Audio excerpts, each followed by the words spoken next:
Salam Sindh, Salam Sindh, Salam Sindh, Salam Sindh, Salam Sindh, Salam Sindh. अस्सलाम वालेकुम and very warm welcome Sujag Sindh खे सलाम सिंध।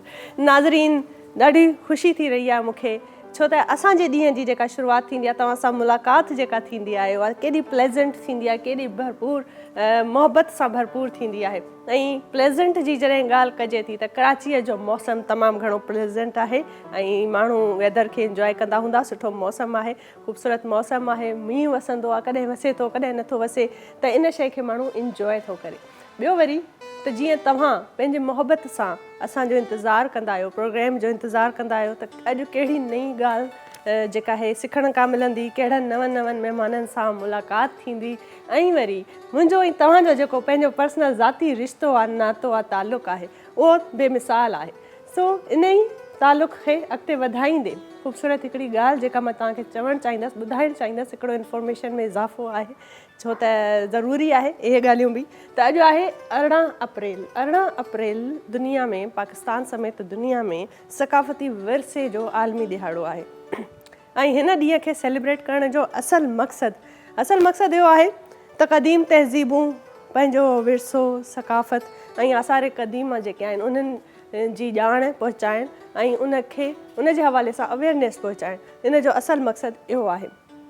हाणे जॾहिं असां पंहिंजे क़दीम आसार क़दीमनि जी ॻाल्हि था कयूं ऐं तहज़ीब जी ॻाल्हि था कयूं, सक़ाफ़त जी ॻाल्हि था कयूं, त ज़ाहिर आहे असांजो इंडस सिविलाइज़ेशन जेको आहे दुनिया में वर्ल्ड वाइड हिकिड़ी ज़बरदस्त सिविलाइज़ेशन आहे ऐं 5000 साल अॻु खां वठी जेका असां सिंधियुनि जी मां सम्झंदी आहियां त पहचान आहे, उन जे हवाले सां जेॾो थी सघे त असां अवेयरनेस पहुचायूं पंहिंजनि ॿारनि खे स्कूलनि में।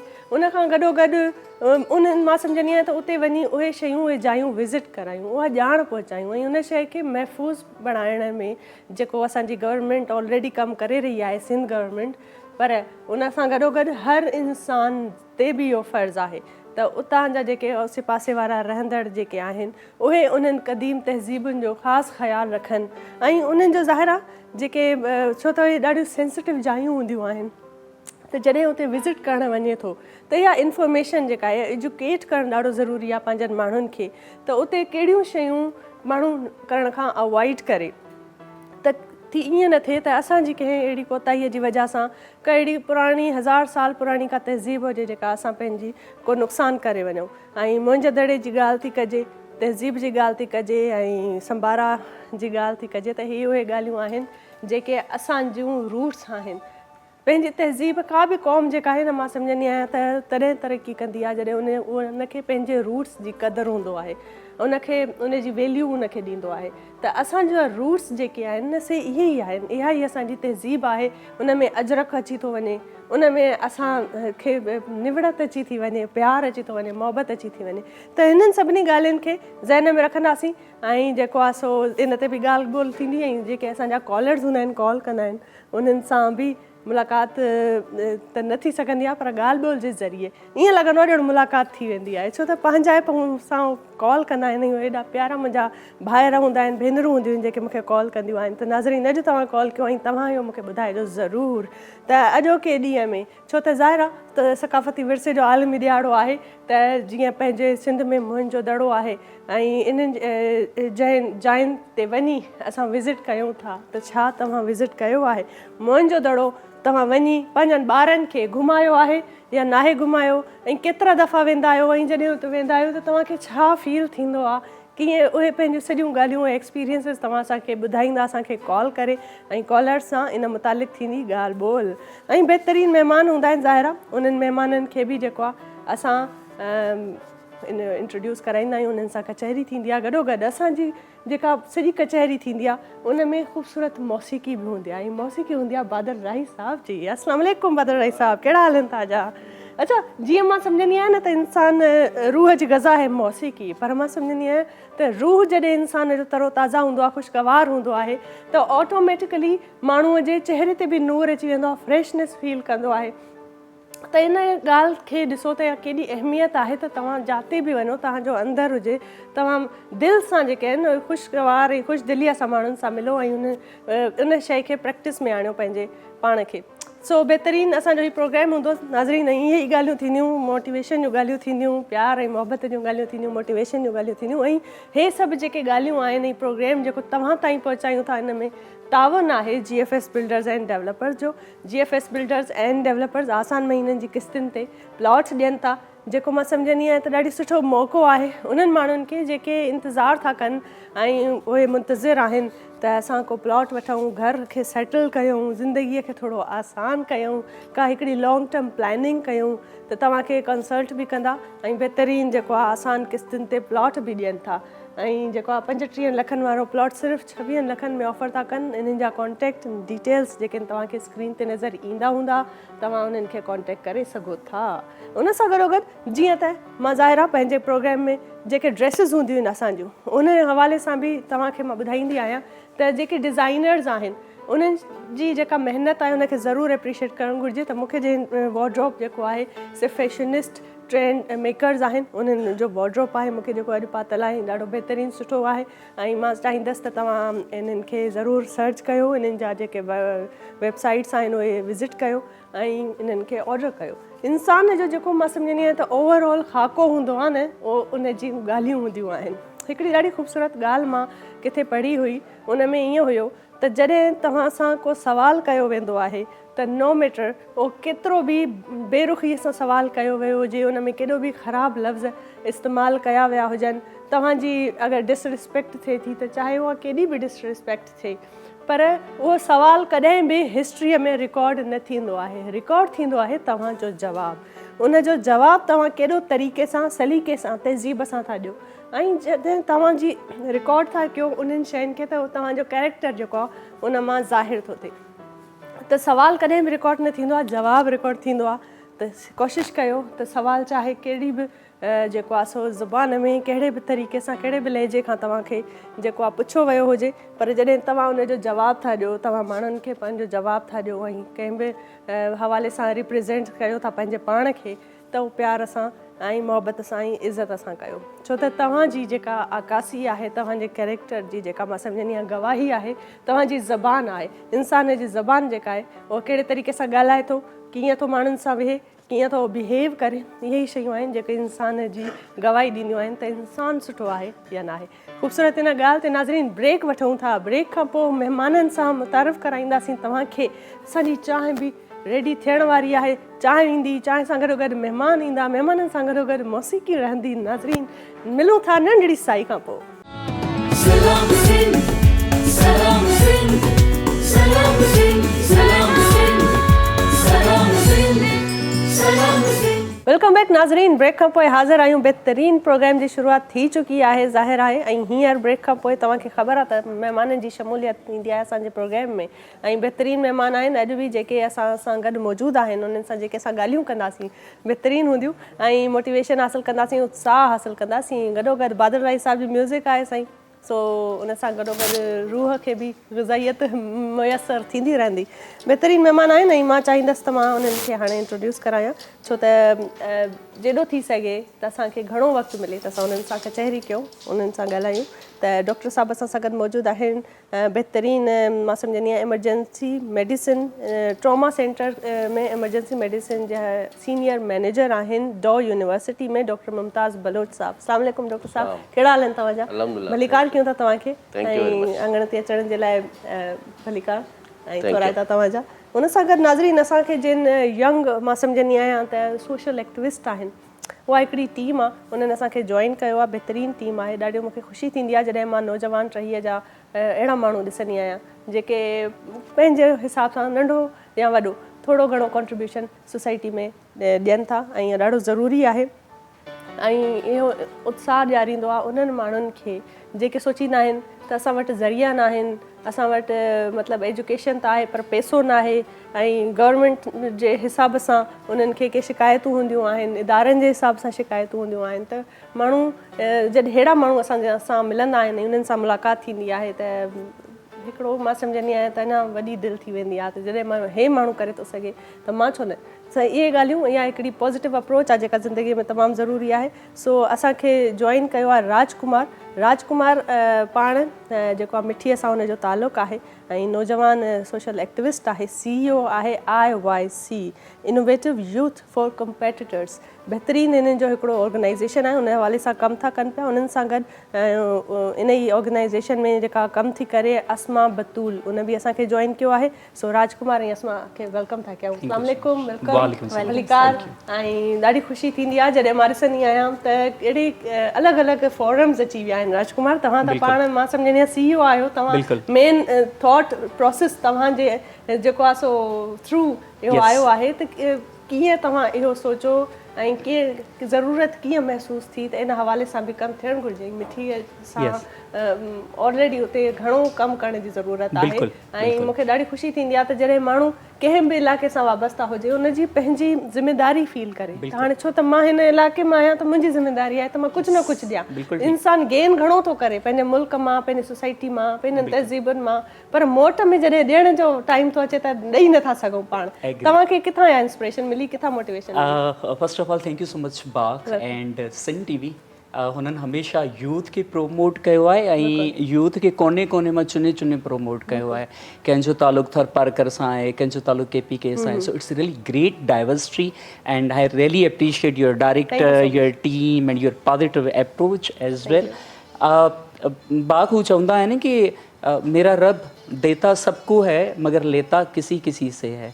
त हर कम जो न हिकिड़ो सदको हूंदो आहे। अच्छा, कोविड अनफॉर्चुनेटली दुनिया जे लाइ हिकिड़ो तबाही कुन वारो मरहलो हुयो, बट कुझु कुझु शयूं जॾहिं टुटंदियूं त उन मां हिकिड़ी नई ज़िंदगी जनम वठंदी आहे। जीअं हिकिड़ो अंडो टुटो उन मां हिकिड़ी नई ज़िंदगी जनम वठंदी आहे। ॾाढो ख़ूबसूरत हिते मूंखे हिकिड़ो कॉल यादि थो अचे, श्वाक अहमद चयो, हाणे एग्ज़ैक्टली कॉल त लाइ चयो, पर हुनजो मक़सदु इहो ई हुयो त जॾहिं बि दर ते मुसीबत ईंदी आहे त परेशान न थियो, छो त हुन मुसीबत मां तव्हांखे अगरि ॿियो कुझु मिलंदो न मिलंदो पर अक़लमंदी मिली वेंदी आहे, बिल्कुलु ठीकु, एक्सपीरियंस मिली वेंदो आहे। यस, ईअं ई आहे। सो कोविड दुनिया जे लाइ यकीनन हिकिड़ो तबाही वारो मरहलो हुयो, बट कोविड असां नौजवाननि जे लाइ हिकिड़ी नई उमेद ऐं आस खणी आयो। उहो वरी कंहिंखे कोविड में जॾहिं असांजी सोशल एक्टिविटीज़ बंदि थी वियूं, ट्रेनिंग्स बंदि थी वियूं, पूरी दुनिया हिकिड़ी डिप्रेशन जे माहौल मां गुज़री पई।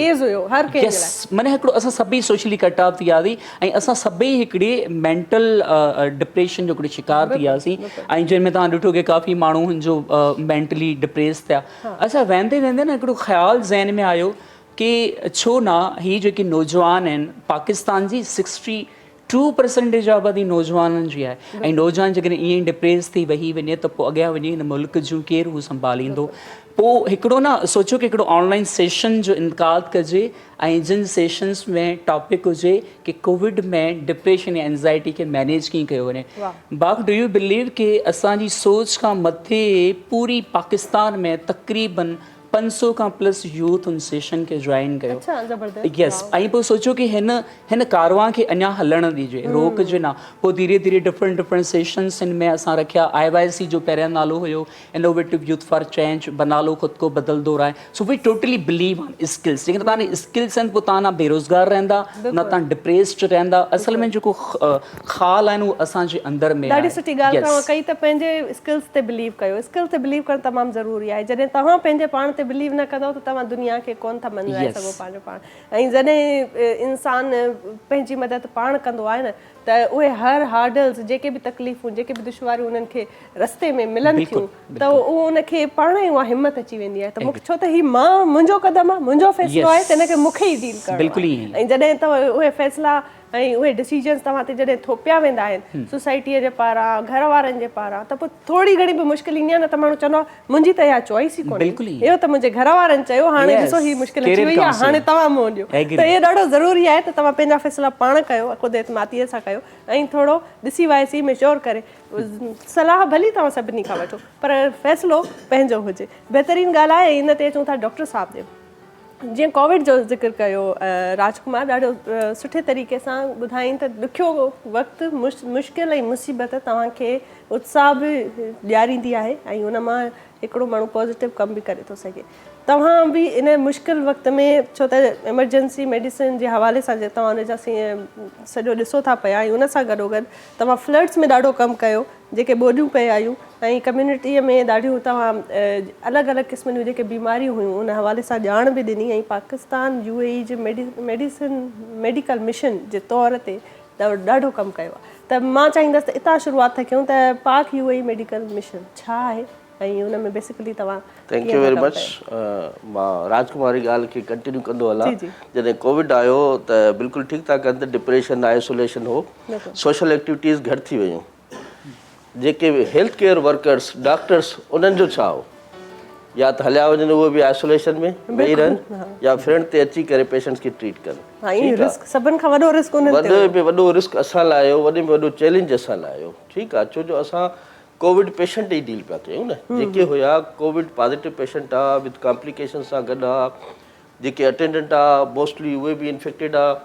ऐं उन वक़्तु जंहिं महिल इनिशियली कोविड आयो त SOPs डेवलप कोन थियूं एतिरियूं, त करिणो छा आहे, सम्झ में ई कोन पई अचे। मरीज़ बि ॾिनल आहे, WHO जूं SOPs बि न आयूं, ICU में दाख़िल करिणो आहे, विंड ते शिफ्ट करिणो आहे, पेशेंट न बचंदो, मरी वेंदो, माण्हू बि परेशान आहे। ठीकु आहे, उन दौरान अलाह सां हिमत ॾिनी, SOPs आयूं, साइंस तरक़ी कई ऐं हुनजो इलाजु आयो, एंटीवायरल ड्रग्स आयूं, कुझु oxygen high flow I, steroid आया ऐं उन्हनि जी असां ट्रीटमेंट जारी रखीसीं ऐं अलाह सां मदद कई। इंशाअल्लाह वैक्सीन आई। वैक्सीन अचण खां पोइ, वैक्सीनेशन थियण खां पोइ सडनली डिक्लाइन आयो ऐं इहो वेव आई 1 2 3 4 5 ताईं। ऐं हिन महिल ताईं कोविड ख़तमु कोन थियो आहे। मां मूंखे ॿुधायां, हाणे बि असां कोविड जा पेशेंट ॾिसूं था, हाणे बि कोविड जा केसिस अचनि था, पर वैक्सीन थियण खां पोइ मॉर्टेलिटी डिक्रीज़ थी वई आहे। ठीकु आहे, त पेशेंट इन्फेक्टेड थिए थो, साह जी तकलीफ़ थिए थी, पर मौतमार एतिरो कोन्हे। ठीकु आहे, ऐं माण्हुनि जो ख़ौफ़ बि ख़तमु थी वियो आहे हाणे।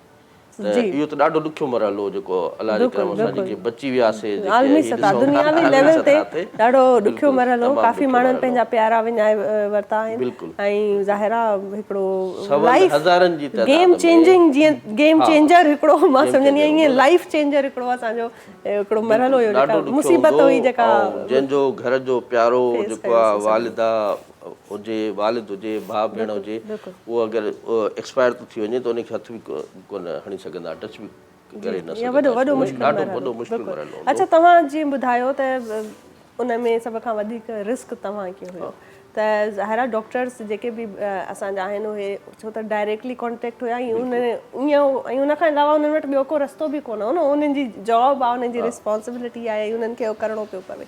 त पोइ भला इन में सभ खां वॾो, हाणे तव्हां चओ था त उहो त सही आहे, मुश्किल वक़्तु हुयो, गुज़री वियो। तव्हां था चओ अॼु बि उन जा आहिनि आसार ऐं कोविड अॼु बि मौजूदु आहे अलॻि अलॻि फॉर्म्स में। त फ़िलहालु सभ खां वधीक छा तव्हां ॾिसो था, छो त तव्हां डायरेक्टली कॉन्टेक्ट में आयो, त मरीज़ जॾहिं अचनि था त घणो करे कहिड़ियूं अलामतूं आहिनि अॼुकल्ह अॼु जी पेशेंट अचनि था असां वटि, उहे तक़रीबन जेके आहिनि न, जीअं हाणे सीकडी गुर्दे जो मरीज़ आहे, को फेफड़नि जी बीमारी जो मरीज़ आहे, कंहिं कॉम्प्लिकेशन पुराणियूं बीमारियूं आहिनि, इम्यूनिटी वीक आहे, उन खे आहे। ठीकु आहे, नॉर्मली उहो अचे थो, साह जी तकलीफ़ सां गॾु थो अचे, ज़ुकाम आहे, खंघि, बुख़ार, साह में तकलीफ़, ऑक्सीजन सेचुरेशन लो आहे, उनजो एक्सरे कयूं था त असांखे उहे साॻिया जेके इन्फिल्ट्रेट मिलनि था या CT स्कैन चेस्ट में, ऐं पोइ कोविड जो टेस्ट करे ॾिसी था वठूं। अगरि कोविड आहे, पॉज़िटिव आहे, त पोइ उनखे आइसोलेशन में असां दाख़िल कंदा आहियूं। हाणे बि असां वटि जेको आहे SIDH आहे, सिंध इन्फेक्शियस डिज़ीज़ जी हॉस्पिटल आहे, सिंध गवर्नमेंट जी तरफ़ां निपा ते आहे, जेका डाउ यूनिवर्सिटी हॉस्पिटल सां गॾु आहे, उनखे लीड करे थी, ऐं उते फ्री ऑफ कास्ट पेशेंट्स जो इलाजु थींदो आहे। हाणे बि उन्हनि खे दाख़िल कयूं था। ऐं इन खां अलावा पाकिस्तान UAE मेडिकल मिशन, मां उन सां बि सलाहु रहियो आहियां एज़ अ वॉलंटियर, जेको आहे तक़रीबन 10-15 मुल्कनि में जिते बि डिज़ास्टर आयो आहे इंटरनेशनली, असां उते ट्रेवल कयो आहे। ख़ासि करे जीअं अर्थक्वेक आयो, नेपाल में आयो वॾे में वॾो, उन खां पोइ तुर्की में आयो, ईस्ट अफ्रीकन कंट्रीज़ में जेके आहिनि मुख़्तलिफ़ इशूज़ थींदा था रहनि, ओॾांहुं ट्रेवल थियो। इन खां अलावा स्क्रीनिंग कंदा आहियूं असां, जीअं कार्डियक स्क्रीनिंग आहे, कंहिंजो हाइपरटेंसिव स्क्रीनिंग था कयूं, शुगर जी स्क्रीनिंग था कयूं, दिलि जी बीमारियुनि जी स्क्रीनिंग था कयूं, त इहा UAE में कईसीं, इंडोनेशिया में वियासीं, नेपाल, तंजानिया ऐं मुख़्तलिफ़ कंट्री, 10 खां 15-20 कंट्रीज़ में एज़ ए कंट्री मैनेजर रहियुसि। ऐं हाणे जेको आहे करंटली कुझु सालनि खां मां डाउ यूनिवर्सिटी हॉस्पिटल में आहियां, एमरजेंसी डिपार्टमेंट में, जिते की असां पेशेंट्स जो त इलाजु कयूं था, पर हाणे जेके न डेवलप कंट्रीज़ में जीअं तव्हांखे ख़बर आहे त प्रिवेंशन ते वधीक कमु आहे। ठीकु आहे, बदकिस्मतीअ सां असां वटि प्रिवेंशन ते कमु ई कोन्हे। ठीकु आहे, असांजे डिज़ीज़ बर्डन तमामु घणो आहे। हाणे जे प्रिवेंशन ते कमु थिए त हाणे बीमारी खे रोकण लाइ जे तव्हां जेको आहे, जीअं साईं ॻाल्हि थो करे, त त असां माण्हुनि खे मोटिवेट कयूं, ॿुधायूं त बाबा पाणी साफ़ पीजे, हैंड वॉश कजनि, पंहिंजी घर जी सफ़ाई रखिजे त बीमारी कोन थींदी। मच्छरनि जो स्प्रे कयो त मलेरिया डेंगी कोन थींदो। इन्हीअ ते बर्डन अवां जेको सम्झो त को पर पर्सन $3 आहे, इंटरनेशनल रिकमेंडेशन आहे, पर बीमारी थियण खां पोइ उन ई माण्हूअ ते जेको आहे $40 खां $45, 10 खां 15,000 रुपया ख़र्च थो अचे, जॾहिं त तव्हां 500-800 रुपया लॻंदा उनखे बचाए सघो था अॻ में ई। बिल्कुलु ईअं ई आहे, ॾाढी सुठी ॻाल्हि डॉक्टर साहब कई त वाकई में उन खां पोइ जो माण्हू डचन में पवे त बहितर आहे त माण्हू अॻ में थोरो ख़्यालु करे ऐं प्रिवेंट करे ऐं मोहतात रहिजे। ऐं अस्मा बतूल असां सां गॾु मौजूदु आहे। अस्सलाम वालेकुम अस्मा। ऐं अस्मा बहितरीन ब्लॉगर भी आहे, ट्रेनर भी आहे, सोशल एक्टिविस्ट भी आहे, हाँ मोटिवेशनल स्पीकर भी है, और क्या क्या है भाई, और हमें अगर कुछ मिसिंग है तो आप बताएं। इन्वायरमेंटलिस्ट भी हूँ मैं। अरे वाह माशाल्लाह, एनवायरनमेंट मैंने एक वर्ल्ड मुझे बड़ी खुशी होती है प्रोजेक्ट पे काम किया है कराची के औरतों को इस तरह देखती हो ना कि एक और मोटिवेशन मिल जाती है कि ऐसा भी हो रहा है काम, ऐसे भी औरतें हैं। और आप कश्मीर से हैं? जी मैं कश्मीर से। और कब से आपको ये फील हुआ, क्यों फील हुआ कि भाई मुझे दुनिया सोशली और लोगों के लिए कुछ काम करना है, कुछ हट के काम करना है? एक्चुअली मैं कोविड से पहले तकरीबन जनवरी में यहाँ पे आई थी 2020 में, कराची के अंदर स्टडी के लिए आई। तो फिर अनफॉर्चुनेटली कुछ टाइम बाद कोविड आ गया और मुझे वापस जाना पड़ा यहाँ से। और फिर मेरा 2020 तो वापस कश्मीर में ही गुजरा। लेकिन जब मैं यहाँ पे थी तो उस टाइम मुझे कुछ टाइम तक, जब मैं कराची के अंदर रह रही थी, उस टाइम मुझे कहीं ना कहीं फील हो रहा था कि मुझे घर बैठ के डिप्रेस्ड नहीं होना। मुझे बजाते खुद भी ऐसा फील हो रहा था क्योंकि एक बंद कमरे में फैमिली से दूर थी मैं, तो मुझे काफ़ी मुश्किल लग रहा था कि how I can survive now. उस टाइम मुझे लगा कि मुझे इन्वायरमेंट के लिए शायद कुछ काम करना चाहिए। तो मैंने तब यहाँ पे कराची के अंदर छोटी मोटी एक्टिविटीज़ की इन्वायरमेंट के लिए, क्योंकि कोविड जब आया था तो उस टाइम दुनिया एक तरह से रुक गई थी और उसका एक फ़ायदा भी हुआ था और नुकसान भी हुआ कि लोग डिप्रेस्ड हुए।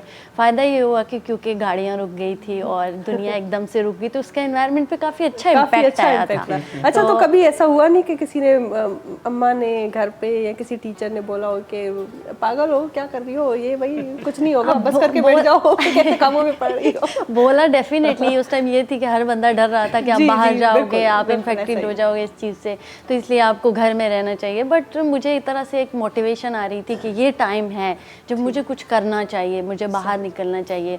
और देन कुछ टाइम में यहाँ कराची में रही, मैंने इन्वायरमेंट पे काम किया और उस टाइम फिर मैं मूव हुई यहाँ से कश्मीर में, जो कि मेरे लिए काफ़ी मुश्किल था उस टाइम की, पूरी दुनिया रुकी हुई और मैं यहाँ से वहाँ जा रही हूँ। और वो थोड़ा सा वहाँ पे जाके मुझे इतना फील नहीं हुआ क्योंकि हम वहाँ पे रूरल एरियाज जो होते हैं, जो कश्मीर है वो एक पहाड़ी इलाका है, वो तो वैसे भी थोड़े से अपनी जिंदगी में मगन रहते हैं ना, तो उनको इतना फर्क भी नहीं। और वहाँ पे इतनी पॉपुलेशन नहीं होती हमारे पास, तो उसका ये एक फ़ायदा होता है कि आप घर के अंदर नहीं हो, आपके पास स्पेस है, आप बाहर भी जा सकते हो। जैसे कराची के अंदर हर चीज़ बंद है, आप घर के अंदर हो, आप डिप्रेस्ड हो रही हो, तो इस तरह से वहाँ पे थोड़ी सी हमारे पास ये अपॉर्चुनिटी थी कि हम बाहर निकल सकते थे। तो उस टाइम फिर काफ़ी मुश्किल टाइम गुजरा कोविड का, और कोविड के बाद जब मैं वापस आई तो फिर मुझे लगा कि कुछ अब नया करना चाहिए। वो एक तरह से मेरे अंदर ये मोटिवेशन होती है, यार बस इसमें अब मज़ा नहीं आ रहा, कुछ नया ट्राई करना चाहिए, कुछ नया करना चाहिए। और देन जब IYC के साथ में आई तो ये एक बहुत अच्छा कदम था मुझे लगता है, क्योंकि अभी जो नौजवान है पाकिस्तान के अंदर, चूँकि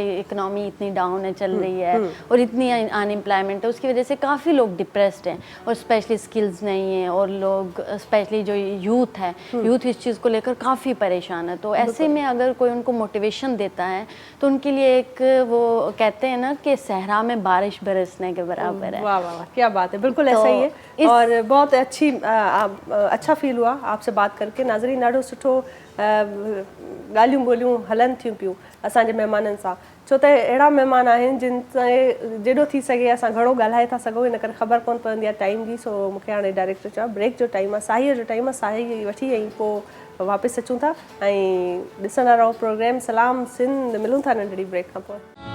सलाम सिंध, सलाम सिंध, सलाम सिंध, सलाम सिंध, सलाम सिंध, सलाम सिंध। वेलकम बैक नाज़रीन, ब्रेक खां पोइ हाज़िर आहियूं। बहितरीन ॻाल्हि ॿोल जारी आहे, ज़बरदस्त महिमान असां सां मौजूदु आहिनि ऐं महिमाननि खे चांहि बि मिली वई आहे।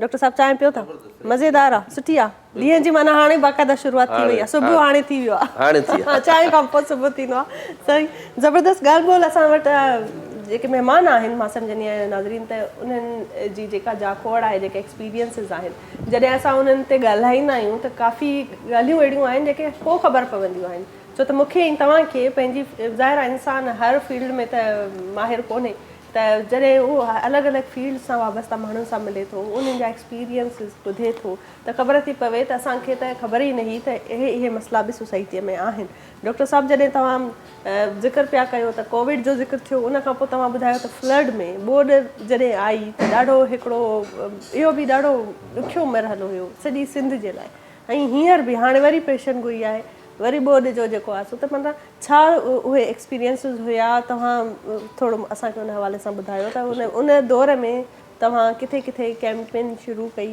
ऐं वरी हाणे छो त ईंदड़ अगरि अहिड़ो कुझु थिए त छा प्लैनिंग्स आहिनि छा तयारियूं आहिनि बिल्कुलु हिकु त कोविड जे करे सोशो इकोनॉमिक ॾाढो जेको आहे उहो माण्हुनि ते बर्डन पियो ऐं बेरोज़गारी तमामु घणी थी उन खां पोइ बदकिस्मती सां हेवी रेन थियो उन खां पोइ फ्लड जेको आयो बलोचिस्तान ऐं पंजाब खां पाणी आयो ऐं तक़रीबन सिंध जे ॿाराड़ी जा इलाइक़ा असांजा पाणी हेठि अची विया असां Pakistan UAE medical mission मकली welfare organisation उमे फयाज़ मेमोरियल फाउंडेशन ऐं अमीर बख्श चन्ना वेलफेयर ट्रस्ट गॾिजी करे फैसल ईदी फाउंडेशन सां गॾिजी करे असां तमामु वॾा मेडिकल कैंप लॻायासीं जेके असां सिंध जे मुख़्तलिफ़ शहरनि में जिथे ज़रूरत हुई सिंध में 2 दफ़ा ऐं ख़बर आहे त ख़ैरपुर नाथन शाह ॿुॾी चुको आहे पहिरें सैलाब में बि हिन में बि शहर ई ॿुॾी चुको आहे असां तक़रीबन 5 मेडिकल कैंप मुख़्तलिफ़ इलाइक़नि में उते वञी करे लॻायासीं असां सांगड़ ज़िले में वियासीं ख़ैरपुर मीर्च में वियासीं बलोचिस्तान में वियासीं सिंध जे मुख़्तलिफ़ शहरनि में इवन जेको आहे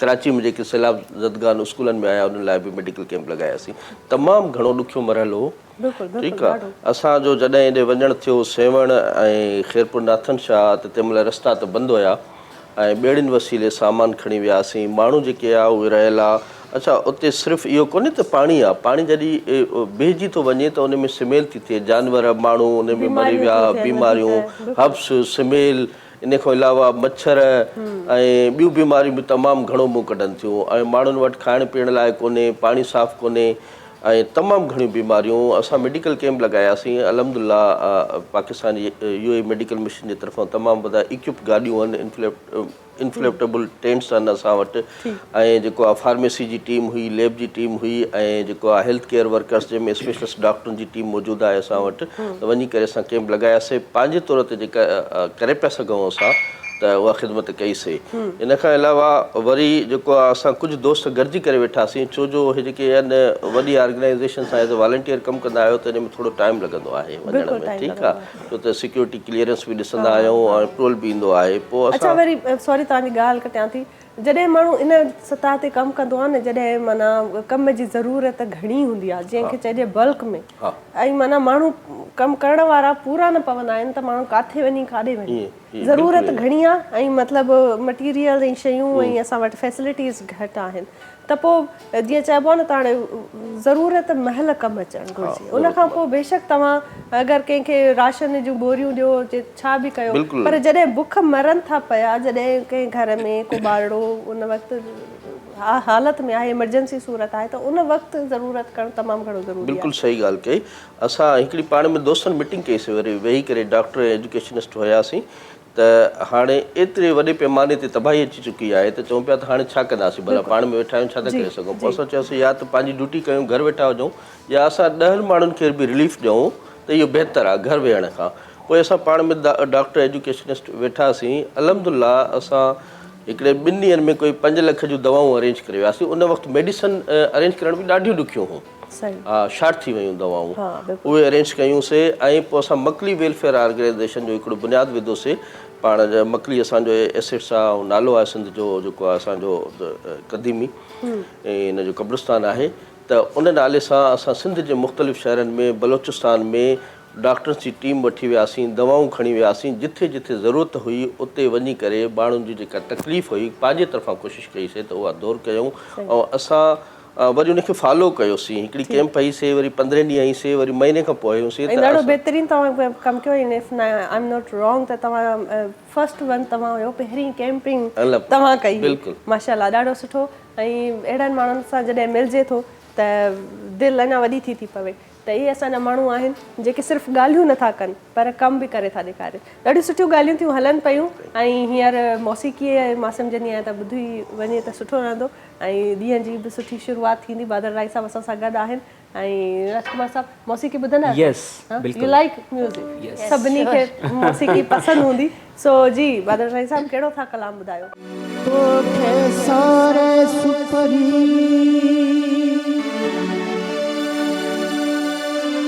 अखियों बूटियों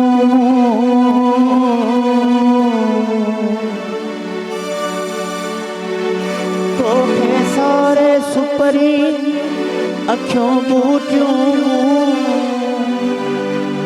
अॻियां आए तूं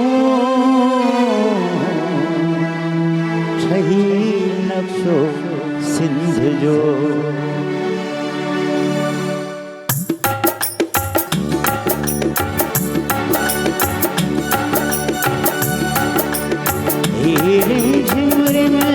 झिम बारिश जी झिम झिम बारिश जी पई याद अचे अॼु यारनि जी पई याद अचे अॼु यारनि जी झिम झिम बारिश जी झिम झिम बारिश जी पई याद अचे अॼु यारनि जी पई याद अचे अॼु यारनि जी।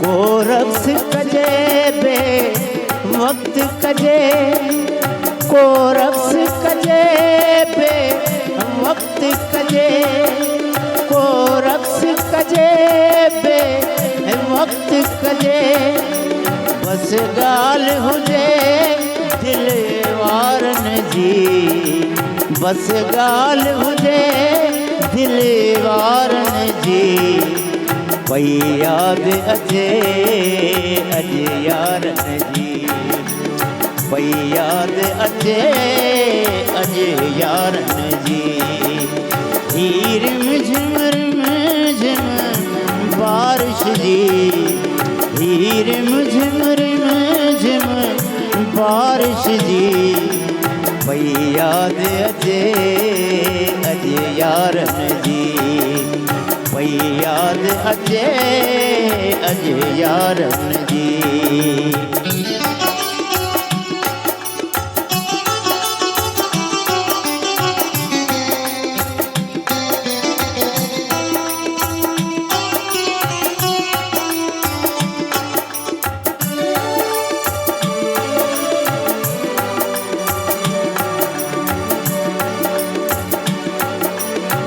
को मथ भरे कंहिं भिट मथे को मथ भरे कंहिं भिट मथे को मथ भरे कंहिं भिट मथे का महफ़िल हणिजे प्यारनि जी का महफ़िल हणिजे प्यारनि जी पई याद अचे अॼु यारनि जी झिम झिम बारिश जी पई याद अचे अॼु यारनि जी।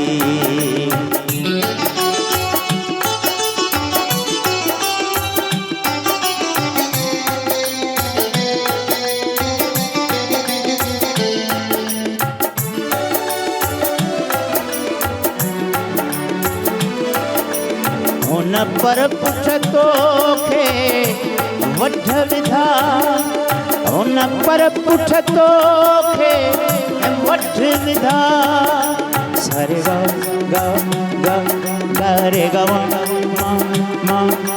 गा मा पा पा पा सरे गा मा गा रे सरे गा मा रे गा मा पा मा गा रे गा मा पा गा मा पा दा पा मा गा मा पा दा मा पा दा नी दा पा मा पा दा नी सा नी दा पा दा नी सा पा दा नी सा नी दा पा दा नी सा मा पा दा नी दा पा मा पा दा नी गा मा पा दा पा मा गा मा पा दा रे गा मा पा मा गा रे गा मा पा सरे गा मा गा रे सरे गा मा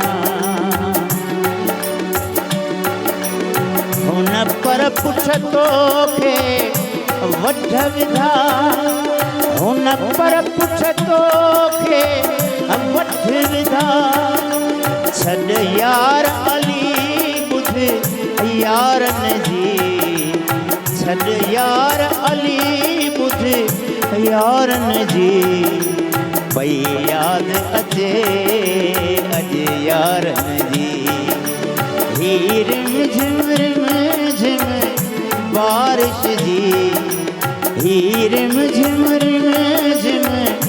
बारिश जी पई यादि अचे अॼु यारनि जी पई यादि अचे अॼु यारनि जी वाह ज़बरदस्त बहितरीन कलाम रिम झिम बारिश थी मौसम जे मुनासिबत सां कलाम हुयो जेको बादल राई साहब ॿुधायो ऐं मां सम्झंदी आहियां त जॾहिं शाइर शाइरी थो करे ऐं उन शाइरीअ खे का धुन थी मिले ख़ूबसूरत आवाज़ थो मिले त जॾहिं उहो कॉम्बिनेशन थींदो आहे त हिकिड़ो मास्टर पीस थी पवे साम्हूं ईंदो आहे ऐं ईअं ई मास्टर पीसिस जेके आहिनि उहे सोसाइटीअ में तारीख़ जो हिसो थी वेंदा आहिनि ऐं कुझु मास्टर पीसिस वरी इंसान जा कम हूंदा आहिनि जेके उहे कंदा आहिनि ऐं उन्हनि सां गॾु उन्हनि जी सुञाणप जेका आहे उहा थींदी आहे सो बहितरीन कमु करे रहिया आहिनि असां वटि यंगस्टर्स जेके आहिनि राजकुमार असां सां गॾु मौजूदु आहे राजकुमार तव्हां जॾहिं ॿुधायो त शुरूआति तव्हां कई तव्हांखे उथंदे ई ॾाढी सुठी इंस्पिरेशन मिली मोट मिली सोसाइटीअ में काफ़ी तव्हांखे पोइ इंस्पिरेशन बि मिली ऐं जॾहिं सुठी मोट मिलंदी आहे न माण्हू खे अञा वधीक कमु करण जो उत्साह पैदा थींदो आहे अञा चाहींदो आहे त अञा कुझु वधीक कजे अञा कुझु ॿियो कजे त पोइ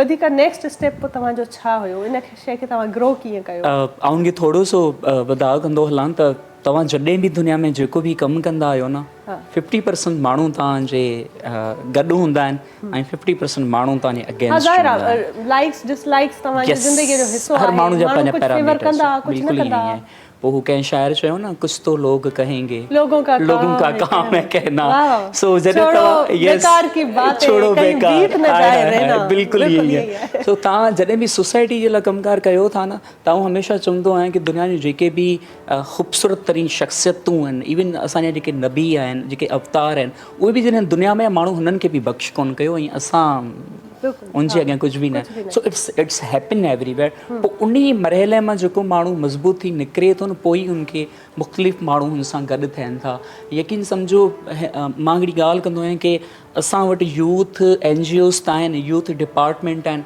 पर हुन यूथ जे इदारनि में वेठा सभु 65 ऐं 80 सालनि जा रिटायर्ड माण्हू आहिनि हाणे हिकिड़े 80 साल जे माण्हू खे कहिड़ी ख़बर असांजे अलमुरियो छा आहे जेके यूथ एम्पावरमेंट जे लाइ कमु था कनि अफ़सोस जी ॻाल्हि आहे कि उहो उन मरेल मां निकिरी करे अलाए कहिड़ी ज़िंदगी पिया गुज़ारनि हाणे असांजे जेको right person on the right place जेका आहिनि उहा हिकिड़ो वॾो अलमियो आहे ॾाढो सुठो तव्हां पॉइंट कयो ऐं इन शइ खे मां पाण बि ॾाढो बिल्कुलु मोटिवेट कंदी आहियां ऐं इनखे जेको आहे सो तारीफ़ इन हवाले सां कंदी आहियां इनकरेज कंदी आहियां त जेके यंगस्टर्स आहिनि उहे थोरो नवाण सां गॾु चेंज सां गॾु अगरि इदारनि खे जॉइन कंदा ऐं उन्हनि खे मौक़ो ॾिनो वेंदो पंहिंजो पाण खे प्रूव करण में त काफ़ी अहिड़ियूं शयूं आहिनि जॾहिं तव्हां वॾा नंढनि खां सिखंदा बिल्कुलु ई इहा शइ ॾाढी सुठी आहे हुजणु घुरिजे बिल्कुलु ई पर असांजे कम्युनिकेशन गैप तमामु घणो आहे एक्सेप्टेंस न आहे हाणे हिकिड़ो जेकॾहिं राजकुमार 25 सालनि जो नौजवान फ्लोर ते बीहे थो त साम्हूं जेको हिकिड़ो 35 खां 40 सालनि जो बंदो वेठो हुनजो ईगो हट थींदो मां इहे कीअं ॿुधां एक्सेप्टेंस असांजे न आहे कम्युनिकेशन गैप तमामु घणो आहे ज़रूरत आहे हिन वक़्त में हिक ॿिए खे एक्सेप्ट करण जी ज़रूरत आहे हिन वक़्त में हिक ॿिए खे स्पेस ॾियण जी ज़रूरत आहे ॾिसो आऊं तव्हां हिकिड़ी ॻाल्हि ॿुधायां त जहिड़े बि फैक्टर में वञो जेलेसी इज़ एवरीवेयर असां हिकिड़ो सेशन ऑर्गेनाइज़ कयो how to deal with professional jealousy कि उनसां डील कीअं कजे तव्हां यकीन सम्झो तमामु घणी नीड आहे हिन शइ जी। तमामु घणी नीड आहे तव्हां हिकिड़े घर में बि वञो जिते ॿ भेणूं या ॿ भाइर आहिनि उन्हनि जे विच में बि कॉन्फ्लिक्ट आहे हिन वक़्त में असांजे नौजवाननि खे ज़रूरत आहे पॉज़िटिव अप्रोच जी असांजे नौजवाननि खे ज़रूरत आहे की बग़ैर के मफ़ाद ऐं मतिलबु जेका डू यू बिलीव कि IYC खे नो एनी बडी फंडेड असां नौजवान पंहिंजे ई जेब ख़र्च मां गुज़िश्ता 5 सालनि खां इहो इदारो हलायूं पिया ऐं अल्हम्दुलिल्लाह now IYC is international organization not only for Pakistan but के आउट ऑफ पाकिस्तानी जेका नौजवान आहिनि साउथ अफ्रीका मां इंडिया मां दुनिया जे मुख़्तलिफ़ मुल्कनि मां असांजे विर्चुअल सेशन्स खे जॉइन कनि था उहे चवंदा आहिनि कि नियतूं जिन जूं साफ़ हूंदियूं आहिनि मंज़िलूं उन्हनि जूं आसान हूंदियूं आहिनि अच्छा पोइ जॾहिं तव्हां प्रोफेशनल जेलसीअ खे फाइट करण जी ॻाल्हि कई त भला कहिड़ा आहिनि अहिड़ा एलिमेंट जेके कमु अची सघनि था माण्हू कीअं डील करे ॾिसो हिकिड़ी ॻाल्हि इहो सिंपल आहे जीअं डॉक्टर साहब ॻाल्हि कई न कोविड उन ते जल्दी असरअंदाज़ थींदो जंहिंजो इम्यूनिटी जेका हूंदी आहे उहो लो हूंदी आहे स्ट्रॉन्ग कोन हूंदी आहे सो असांजी बि जेका ॿोली में इहा इहा हूंदो आहे कि तव्हां ते ई जेके समाज जा इहे नंढा नंढा वायरस जेके आहिनि उहे ज़रूरी बि तव्हांजे लाइ हूंदा आहिनि उहे जेकॾहिं ना हुजनि तव्हां थकिजी वेंदो तव्हां रुकिजी वेंदो ऐं तव्हां कमकार इहे समाज जा जेके नंढी नंढियूं जेलेसीज़ आहिनि इहे ॾिसो जेके गुल हूंदा आहिनि तव्हां ॾिसां हूंदा उनजे चौधारी कंडा हूंदा आहिनि असां उनजी प्रोटेक्शन्स कंदा आहिनि उनजी इम्पोर्टेंस खे वधीक हू जेका अपग्रेड कंदा आहिनि सो हिन सां डील करण जा सभ खां पहिरियों सिंपल ॻाल्हि इहो आहे कि तव्हां जेतिरो इनरली सेटिस्फाइड ऐं सेल्फ मोटिवेटेड हूंदा न ओतिरो तव्हांजे लाइ हिन खे डील करणु तमामु घणो आसान थींदो आहे शुक्रगुज़ारी सेल्फ टॉकिंग ग्रेटिंग तमामु वॾी हूंदी आहे ऐं त हिकिड़ी ॻाल्हि थी यादि हुजे वासिफ़ अली वासिफ़ साहब कमाल जी मूंखे कॾहिं कॾहिं लॻंदो वासिफ़ अली वासिफ़ साहब मुंहिंजो उस्तादु आहे मुंहिंजो मेंटोर आहे ऐं जूं ॻाल्हियूं बिल्कुलु अच्छा वासिफ़ अली वासिफ़ साहब जो जेको टीचर हुयो जेको उस्तादु हुयो उहो 5 वक़्त नमाज़ी हुयो दुनिया जा चङा कमु कंदो हुयो कॾहिं कंहिंखे तकलीफ़ कोन ॾींदो हुयो त हू हिकिड़ी दफ़ा हले पियो हुनजे पेर में जेका आहिनि उहा पाइण जे लाइ जेका जुती न आहे चंपल न आहे त उहो रब खे शिकायत थो करे रब के शिकायत करे चवे तो कि या खुदा मैं 5 वक्त का नमाजी मैं तमाम रोज़े भी रखता हूँ मैंने कभी किसी को भी तकलीफ़ नहीं दी लोगों के पास बंगले हैं गाड़ियाँ हैं कारें और मुझे पहनने के लिए चंपल तक नहीं है हू अॻियां थो वञे ॾिसे थो हिकिड़ो बंदो भीख थो घुरे हिकिड़ो बंदो ख़ैरात पियो घुरे उनजा ॿई पेर ई कोन्हनि उते बीह करे वासिफ़ साहब जो उस्ताद थोड़ो रुके थो ऐं चवे थो या शुक्र अल्हम्दुलिल्लाह कम से कम मुझे चलने के लिए पाउं तो दिए तो मने तव्हां वटि जेका नु पॉजिटिव कंपैरिजन ना आहे असां कंपेयर कंदा यार मां बाइक ते पियो मुंहिंजी कार छो न आहे मां तो चवां बाख यकीन समझो मना ही सदियूं छा असांजे ॿारनि जो नस्ल बि जेकॾहिं नौजवाननि जे लाइ कमु कनि तॾहिं बि तमामु घटि आहे स्पेशली सिंधी नौजवाननि खे तमामु घणी ज़रूरत आहे सेल्फ मोटिवेटेड जी कैरियर काउंसलिंग जी डिसीशंस मेकिंग जी deal with the professional jealousy art of saying no तव्हांखे यकीन कयो असांजूं अलाए केतिरियूं नौजवान छोकिरियूं आहिनि जेके मिसयूज़ थियनि छो कि यार मैं ना नहीं कर सकती मुझे ना किसी को ना करना नहीं आता मुझे ना किसी को तकलीफ़ देनी नहीं है सो असां सेखारींदा आहियूं आर्ट ऑफ सेइंग नो ना कीअं चइजे हिन जदीद दौर में तव्हांजी मेंटल हेल्थ तव्हांजा इमोशनल इंटेलिजेंस तव्हांजा जज़्बात ऐं जॾहिं तव्हां पोइ अहिड़ियूं कंदा आहियो त कहिड़े प्लेटफॉर्म ते छा सभु ऑनलाइन ई हूंदो आहे या किथे तव्हां वेही फिज़िकली बि ट्रेनिंग तमामु घणी फिज़िकल थींदियूं आहिनि बाग हींअर हिन वक़्तु ताईं IYC तक़रीबन पूरे पाकिस्तान में 10,000 नौजवान खे वॉलंटरली मुख़्तलिफ़ पर्सनल ऐं प्रोफेशनल लाइफ ते ट्रेंड करे चुको आहे जिनमें डिप्रेशन एंज़ाइटी आहे एंगर मैनेजमेंट आहे हाउ बिकम इफेक्टिव ट्रेनर आहे असां सिंध पुलिस खे बि ट्रेंड कयो आहे बिहेवियर चेंजिस ते यस असां डॉक्टरनि खे बि ट्रेंड कयो आहे इमोशनल इंटेलिजेंस छो त ज़ाहिर आहे इमोशनल हिकिड़ो माण्हू जाखोड़ आहे साइकोलॉजिकली त डॉक्टर साहब सभिनी खे ज़रूरत आहे न चाहे हुन वटि डिग्री कहिड़ी बि छो न हुजे उहो माण्हू कंहिं बि फील्ड सां वाबस्ता छो न हुजे पर हिकिड़ो नफ़्सियात जी जंग में त उहो माण्हू वकोड़ियल आहे न हर वक़्तु रिसर्च त पाकिस्तान में सॉरी मां फीमेल्स जी ॻाल्हि थो कयां कावड़ जी न वञो मोर देन 65% फीमेल्स डिप्रेशंस में आहिनि ईअं आहे मोर देन 65% पर मुंहिंजो जेको एक्सपीरियंस आहे मथे आहिनि मेल बि आहिनि फीमेल बि आहिनि ठीकु आहे तमामु घणो रेशो आहे इन ते कमु करणु घुरिजे बिल्कुलु मोटिवेशन ते कमु थियणु घुरिजे ॿी जेका ॻाल्हि कई राजकुमार त असां वटि गाइडलाइन कोन्हे हिते कैरियर काउंसलिंग कोन्हे ख़बर ई कोन्हे हिननि खे त करिणो छा आहे हिन जो हिकिड़ो टारगेट एम हुजणु घुरिजे त मूंखे ही डिग्री वठी ऐं पोइ किथे अप्लाई करिणो आहे काॾे वञिणो आहे छा करिणो आहे इहा ख़बर ई कोन्हे अञा ताईं इन जो तमामु घणो फुक़दान आहे सही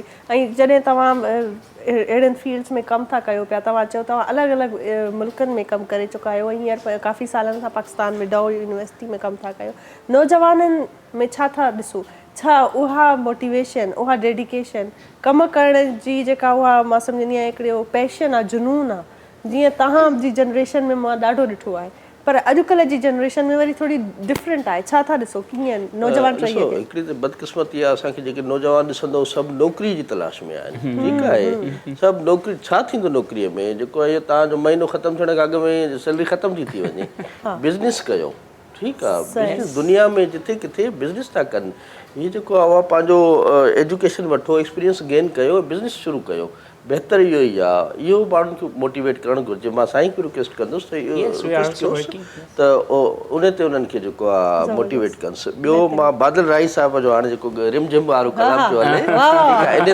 ॻाल्हाइण थो चाहियां, ठीकु आहे, न रिम झिम वारो कलाम जेको साईं हिकिड़ो मूंखे तव्हां हिकिड़ो जेको आहे शुरू वारा ॿ टे जेके आहिनि अल्फाज़ दोहरायो त मां उनजो जवाबु तव्हांखे ॿुधायां असांजी फीलिंग छा आहे। हाँ। लेकिन डॉक्टर साहब जैसे बात कर रहे थे तो मैं ये कह रही हूँ कि यहाँ पे आपने ज़ाहिर है फील्ड में एक्सपीरियंस किया है इस चीज़ का, तो जो ख़वातीन होती हैं, जो फीमेल्स हैं हमारी, वो मर्दों की निस्बत उनकी रेशियो डिप्रेशन में ज़्यादा है, बिल्कुल ज़्यादा है। और इस बात पे जो है ब्रेक का टाइम हो रहा है, ब्रेक के बाद आएंगे और इस पे बात करेंगे। ऐं साईअ जो वक़्तु आहे, साईअ खां पोइ ॾाढी ख़ूबसूरत कचहरी जारी आहे, ऐं मां जेको आहे सो असां वरी म्यूज़िक ते बि ईंदासीं। नाज़रीन साई वठूं था, साई खां पोइ वरी वापसि अचूं था, किथे न वञिजो, ॾिसंदा रहो सलाम सिंध। सलाम सिंध, सलाम सिंध, सलाम सिंध, सलाम सिंध, सलाम सिंध, सलाम सिंध। वेलकम बैक नाज़रीन, ब्रेक खां पोइ हाज़िर आहियूं, बहितरीन ॻाल्हि ॿोल जारी आहे ऐं ज़बरदस्त क़िस्म जी कचहरी हले पई।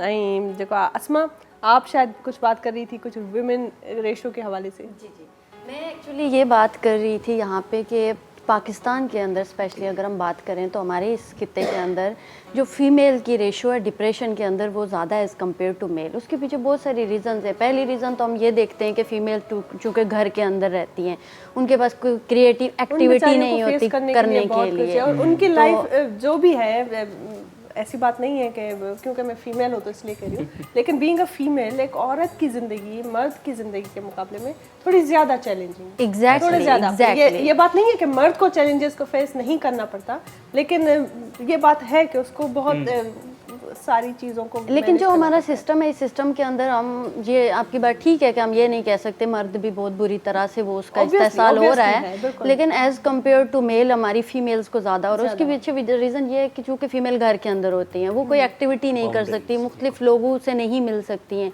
बाउंड होती हैं एक तरह से। और डेली रूटीन में अगर आप एक काम करेंगे, कोई भी करेगा तो उससे फेड अप हो जाएगा और वो डेफिनेटली फिर ऐसी ओवर थिंकिंग करने लगेगा, वो डिप्रेशन में जाएगा। और सेकेंडली ये है कि चूँकि मेल बाहर होते हैं और वो मुख्तलिफ लोगों से मिलते हैं, सोशलाइज हो रहे होते हैं, तो इमोशनली स्ट्रांग हो रहे होते हैं एज़ कम्पेयर टू फीमेल। अगर हम बात करें तो वो घर के अंदर जितने लोग हैं उनके ऊपर इमोशन के लिए डिपेंड कर रही होती हैं। होने के लिए सोशलाइज होना बहुत ज़्यादा ज़रूरी है। एग्जैक्टली बहुत ज़रूरी है। चूँकि आप एक फीमेल को देखें जो घर के अंदर है, जो टोटली अपने हस्बैंड पे डिपेंड कर रही हैं, अब वो फाइनेंशियली भी कर रही हैं, इमोशनली भी कर रही हैं, हर तरह से कर रही हैं। तो अगर हस्बैंड की तरफ से ज़रा सा नेगेटिव उन पर रवैया आएगा तो क्या होगा कि वो डिप्रेशन में चली जाएंगी। तो ये कुछ रीज़न्स हैं जिसमें मुझे ये सोल्यूशन इसका ये लगता है कि जब तक जो हमारी फ़ीमेल है उन्हें माशी तौर पर अपनी इकोनॉमी को नहीं स्ट्रॉन्ग कर सकती, माशी तौर पर इंडिपेंडेंट नहीं होती, तब तक वो डिप्रेशन में जाएंगी, तब तक उन्हें चैलेंजेस फेस करने पड़ेंगे। क्योंकि जब आप माशी तौर पर स्टेबल हो जाते हैं, या आप प्रोफेशनल लेडी को देखें, उनमें जो खुद एतमादी होती है वो घरेलू खातून के अंदर नहीं होती। तो ये कुछ चीज़ें हैं, क्योंकि वो बाहर निकलती हैं, चैलेंजेस फेस करती हैं, तो उसके बाद उनको ये चीज़ समझ आ रही होती है कहीं ना कहीं कि हमने कहाँ पे कौन सी कैसे बात करनी है।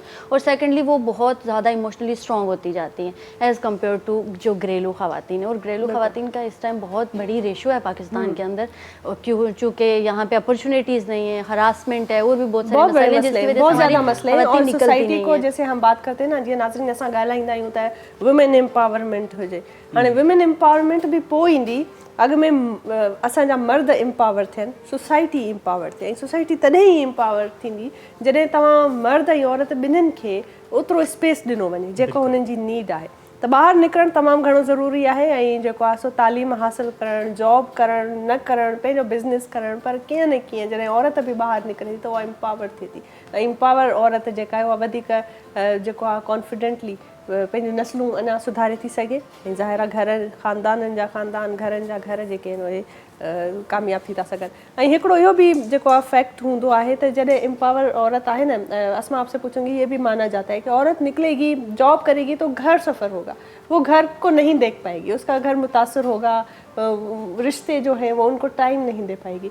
लेकिन अगर देखा जाए तो सबसे ज़्यादा वेल मेंटेन्ड घर वही औरत करती है जो बाहर काम करती है, उसको सोशली ज़्यादा एक्टिव होती है, तो उसका घर भी एक्टिव रहता है, उसके बच्चे कॉन्फिडेंट होते हैं, उसके हस्बैंड जो होता है वो उसकी एक अपनी, क्योंकि मैनेजमेंट होती है, ज़ाहिर है फाइनेंशियली भी उसको उसकी बेगम की सपोर्ट होती है। और आजकल जो दौर है दोनों की कमाई बहुत ज़रूरी है, ऐसा हो नहीं सकता कि कोई एक कमाए और 5 अफराद खाएं। लेकिन हम 100% इस चीज़ को सपोर्ट नहीं कर सकते कि जो वुमेन बाहर काम कर रही है वो घर के अंदर भी काम करे। मतलब उसके पीछे रीज़न ये है कि चूँकि देखिए उसके ऊपर 2 इस्तेसाल हो रहा है, सुबह से शाम तक 9 to 5 वो घर बाहर ड्यूटी कर रही है, बाहर भी बहुत सारे चैलेंजेस होते हैं जिनको फेस करती है। उसके बाद वो जब घर आती है, घर के आके घर के सारे काम करेगी, बच्चों को देखेगी और तकरीबन उसकी जो ज़िंदगी का जो या एक दिन काम करें 24 घंटे में से 18 घंटे उसके चले गए काम में।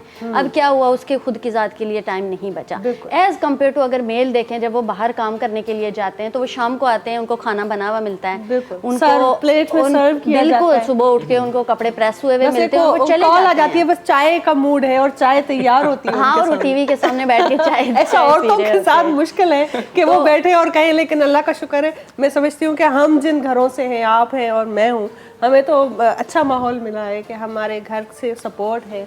और जो है यहाँ पर मैं ज़रूर उन मर्दों को अप्रिशिएट करना चाहूँगी जो सपोर्ट करते हैं उन औरतों को, क्योंकि ये मुमकिन नहीं है कि औरत जो है इतनी बगावत करे और उसको घर से सपोर्ट ना हो तो वो तरक्की भी नहीं कर पाएगी, चाहे वो लड़ झगड़ के बाहर निकल भी जाए, लेकिन वो ग्रो नहीं कर पाएगी।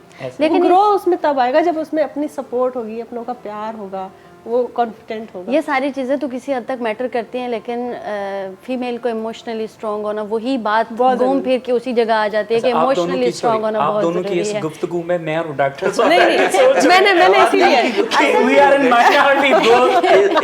मैंने इसीलिए मर्दों की तारीफ की है। नहीं, असल में उसमें हम ये मैंने इसीलिए मर्दों की तारीफ की है जो हमारे साथ मौजूद है मेहमान, उनको ऐसा लेफ्ट ओवर फील ना हो कि यार हमें तो मतलब ऐसा ही है। बिल्कुल ठीक। इनकी बात डिप्रेशन में रहने दे, अगर डिप्रेशन से निकल आए तो हम डिप्रेशन में चले जाएंगे। मर्दन के डिप्रेशन में कोन विझंदासीं, ऐं डिप्रेशन खां निकिरण जो जेका आहे न मौसीक़ी हल हूंदो आहे। ऐं बादल राय साहब कहिड़ो था हींअर कलाम ॿुधायो थोरा सा?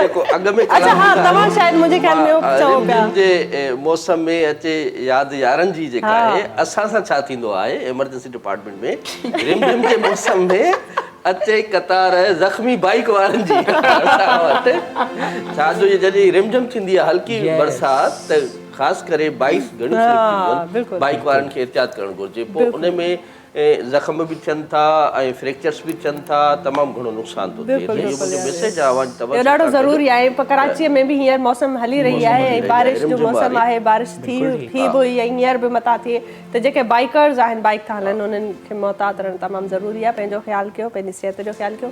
जी बदर राय साहब, उन्हें याद करें जिसने भुलाया हो कभी, हमने उनको न भुलाया न कभी याद किया।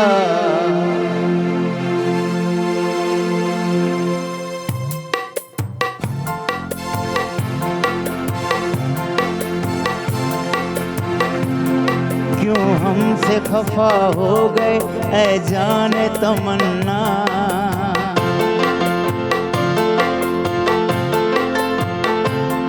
क्यों हमसे खफा हो गए ऐ जाने तमन्ना। भीगे हुए मौसम का मज़ा क्यों नहीं लेते, भीगे हुए मौसम का मज़ा क्यों नहीं लेते। क्यों हमसे खफा हो गए ऐ जाने तमन्ना, भीगे हुए मौसम का मज़ा क्यों नहीं लेते। क्यों हमसे खफा हो गए।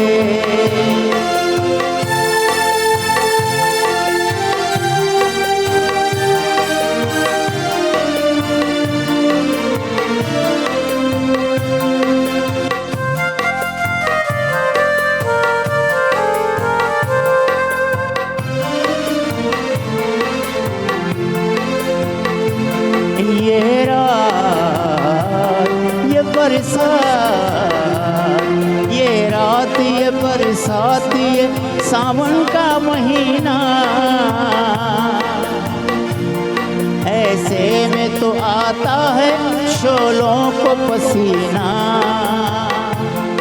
इस रुत में गरीबों की दुआ क्यों नहीं लेते, इस रुत में गरीबों की दुआ क्यों नहीं लेते, भीगे हुए मौसम का मज़ा क्यों नहीं लेते, क्यों हमसे खफा हो गए।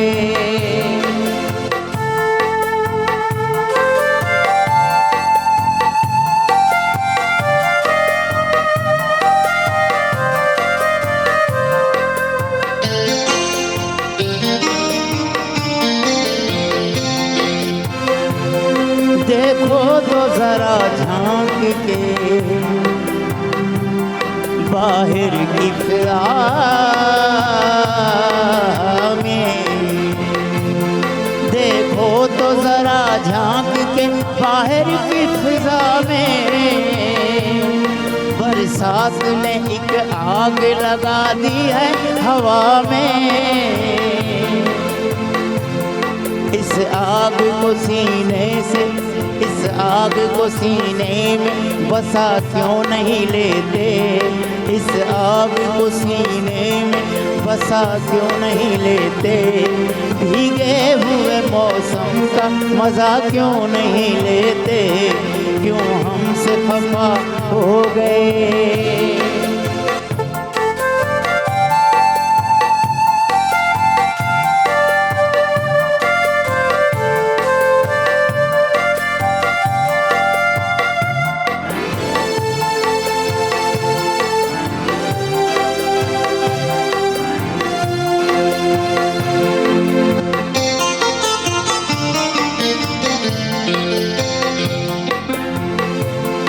आया है किसे रास जुदाई का ये आलम,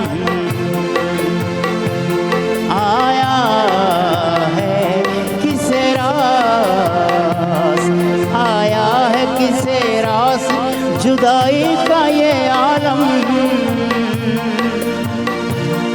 तड़पेंगे अकेले में उधर आप इधर हम, दिल दिल से मेरी जान मिला क्यों नहीं लेते, दिल दिल से मेरी जान मिला क्यों नहीं लेते, भीगे हुए मौसम का मज़ा क्यों नहीं लेते, क्यों हमसे खफा हो गए ऐ जाने तमन्ना, भीगे हुए मौसम का मज़ा क्यों नहीं लेते, क्यों हमसे खफा हो गए। वाह वाह वाह वाह, जबरदस्त। क्यों हमसे खफा हो गए जाने तमन्ना, भीगे हुए मौसम का मज़ा क्यों नहीं लेते। नाज़रीन मज़ो वठी अचो, साई वठूं था, साई खां पोइ वरी हाज़िर थियूं था, ॾिसंदा रहो। सलाम सिंध सलाम सिंध सलाम सिंध सलाम सिंध सलाम सिंध सलाम सिंध। वेलकम बैक नाज़रीन, ब्रेक खां पोइ हाज़िर आहियूं बेहतरीन महिमाननि सां। ॾाढी सुठी कचहरी हली रही आहे, ज़बरदस्त मौसीक़ी बि ॿुधीसीं बादल राय साहिब जी। जीअं त ॻाल्हाइजे थो ऐं असां मौसम जे हवाले सां ॻाल्हि ॿोल कईसीं, त मौसम जा सुठा बि इफेक्ट्स हूंदा आहिनि ऐं साइड इफेक्ट्स जेके हूंदा आहिनि उहे बि पवंदा आहिनि ज़रूरु।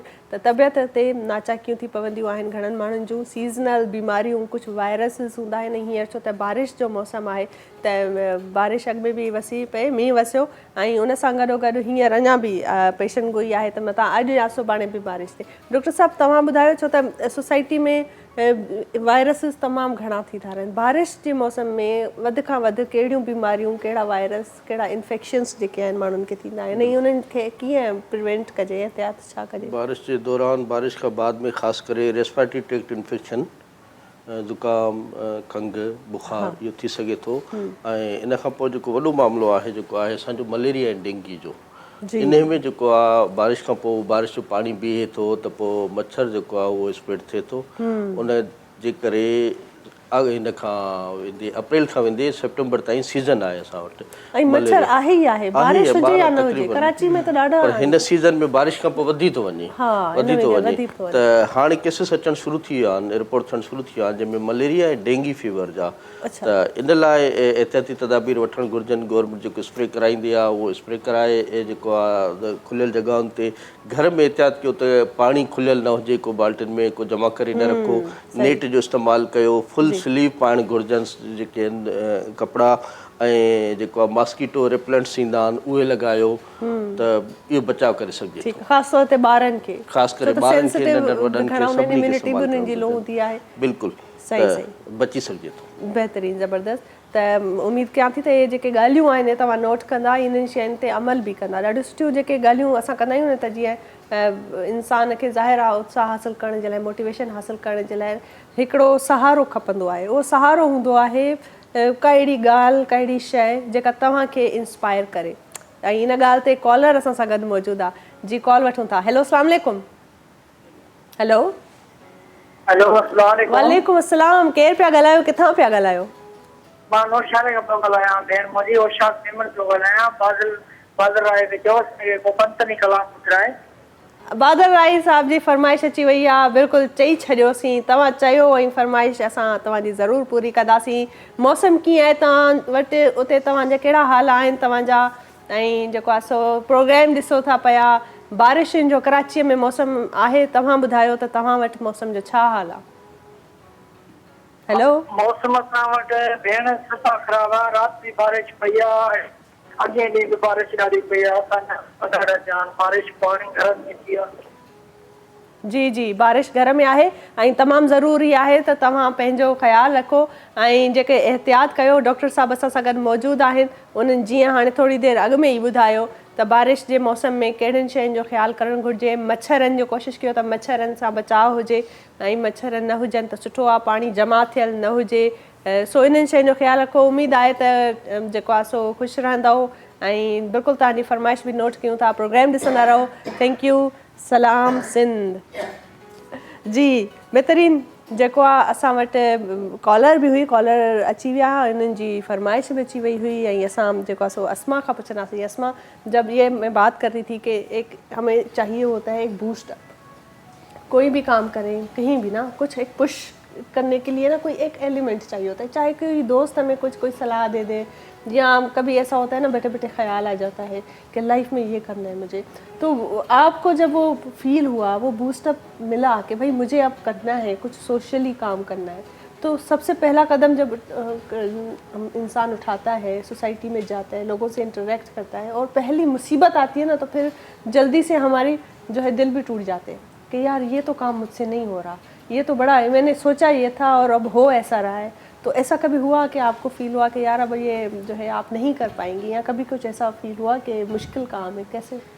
एक्चुअली कराची के और अगर हम कश्मीर की बात करें तो यहाँ के हालात थोड़े डिफरेंट हैं। अगर हम सोसाइटी के मारूजात की बात करें तो बहुत डिफरेंस है, क्योंकि हमारी तरफ जो है वो काफ़ी मेजर प्रॉब्लम्स हैं जिनके लिए हमें बहुत बचपन से ही एक तरह से हमारे जहनों में वो चीज़ बन रही होती है। जबकि कराची में अगर हम देखें तो यहाँ के बच्चों को वो चीज़ें उतनी जल्दी फील नहीं होती जितने जल्दी हम कर लेते हैं, क्योंकि हमारे पास मेजर इश्यूज़ होते हैं, जैसे आपको पता है ऑक्यूपाइड एरिया है और वहाँ पे हमारे मसले ज़्यादा होते हैं। तो मुझे बचपन से ही एक तरह से मैं सोसाइटी में इन्वॉल्व थी, क्योंकि मैं एक डिबेटर रही हूँ स्कूल कॉलेजेस, अपनी जो भी करियर था एकेडमिक करियर, उसमें मैं एक डिबेटर रही हूँ। तो वहाँ से किसी न किसी हद तक मुझे वो सोसाइटी इन्फ्लुएंस कर रही थी कि ये चीज़ें हैं, ये प्रॉब्लम्स है, और सबसे बढ़कर जो मुझे चीज़ अफेक्ट करती थी वो फीमेल्स के हवाले से थी। और ये एक बहुत सेंसिटिव इशू है जिस पे शायद बहुत सारे लोग नहीं भी सोचते, बट मैं कुछ डीपली इन चीज़ों के बारे में सोचती थी, क्योंकि मैं जब भी बाहर निकलूँ, किसी भी जगह पर जाऊँ और वहाँ पर मेल की रेशियो में इतनी देखूँ और फीमेल की बहुत कम देखूँ, तो मुझे लिटरली होता था कि क्यों, वाई फीमेल्स ज़ाहिर है एक प्रॉपर वो भी उसी तरह से आकुल बालग हैं जिस तरह से मेल हैं, हर क्रिएटिव सलाहियत उनके अंदर मौजूद है, उसकी वजह से क्या वजह है? एग्जैक्टली, सोचने समझने की सलाहियत है, अकल शऊर की सलाहियत है, फिर भी क्या वजह है कि औरत पीछे रह जाती है? एग्जैक्टली, तो क्या वजह है औरत पीछे रह जाती है? तो ये सारे क्वेश्चंस थे जो मेरे माइंड में है, जो मैं कश्मीर से लेकर फिर मैं कराची तक आ गई। यहाँ फिर मैं एक बार हैदराबाद के अंदर एक सेमिनार था, एजुकेशनल सेमिनार था, तो वहाँ पे हम गए और वहाँ पे इनफैक्ट वो फीमेल एजुकेशन की बात कर रहे थे और वहाँ पे जितने सारे लोग बैठे हुए थे सामने वो मेल थे। और उनके अंदर जो फ्रंट लाइन पे 5 फीमेल बैठी हुई थी, तकरीबन 500 मेल के अंदर जो फीमेल की एजुकेशन की बात कर रहे थे। तो वहाँ मुझे बात करने का मौका मिला, तो वहाँ मैंने इस पे बात रखी थी, तो वहाँ बहुत सारे लोगों ने इस चीज़ को अच्छे में भी लिया और बुरे में भी लिया, जैसे बहुत सारी जगहों पे अपने अपने मारूजात होते हैं। तो उस तरह से फिर मैं जब कराची में ये चीज़ मैंने एक्सपीरियंस की, तो एक टाइम पे मुझे लगा था यार कि हाँ मैं थोड़ी सी शायद थक रही हूँ जब मैंने जॉब स्टार्ट की। और वहाँ भी मैंने ये चीज़ देखी, और जैसे पहले भी बात की थी औरतों पे बातें हो रही हैं बहुत ज़बरदस्त। एक कॉलर हैं, बहन है, उन्होंने हमें ज्वाइन किया है। हेलो, अस्सलाम वालेकुम। वालेकुम सलाम। चाल थी आपकी? ठीक है, ठीक ठाक बिल्कुल। भाउ मुंहिंजा स्पीकर जो थोरो आवाज़ वधायो, मूंखे बिल्कुल आवाज़ नथो अचे। केर पिया ॻाल्हायो, किथां पिया ॻाल्हायो? फौजिया आबासी थी ॻाल्हायां, सिद्धी बलोचिस्तान का। फौजिया आबासी जी। फौजिया, कहिड़ा हाल आहिनि तव्हांजा? प्रोग्राम ॾिसो पिया? यार ठीक ठाक, काफ़ी तूं ठीक आहीं? ठीक ठाक बिल्कुलु।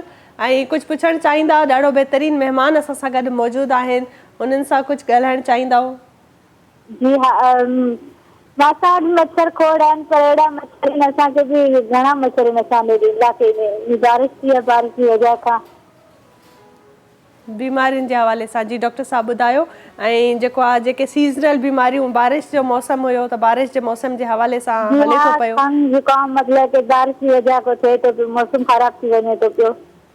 जी बिल्कुलु डॉक्टर साहब, तव्हां खंघ बुखार बिल्कुलु इहो हिन ते कयो, थधि खां बचाव कयो, ऐं बरसाति में ॿाहिरि न निकिरिजे। जे बुखार वग़ैरह थिए त पैरासिटामोल फ़िलहाल वठो। जे तबियत वधीक ख़राबु थिए त पंहिंजो मुस्तनिद जेको डॉक्टर आहे उन सां मशवरो कजेसि। पाणी बीठल न हुजे, उन जो एहतियात कयो त मलेरिया स्प्रेड थींदो। ऐं पाणी जेको इस्तेमालु कयो बरसाति खां पोइ बीठल बि आहे त काढ़े करे इस्तेमालु कजे, गरम करे इस्तेमालु कजे, त बीमारियुनि खां बची सघे थो। ज़बरदस्त, ठीकु आहे जी। फौजिया, को ॿियो सवाल हुजे तव्हांजो? तव्हां ॿुधायो कहिड़ा हाल आहिनि, तबियत कीअं आहे तव्हांजी? प्रोग्राम ॾिसो पिया, प्रोग्राम कीअं पियो लॻे तव्हांखे? सब ठीक है, काफ़ी तू ॿुधा?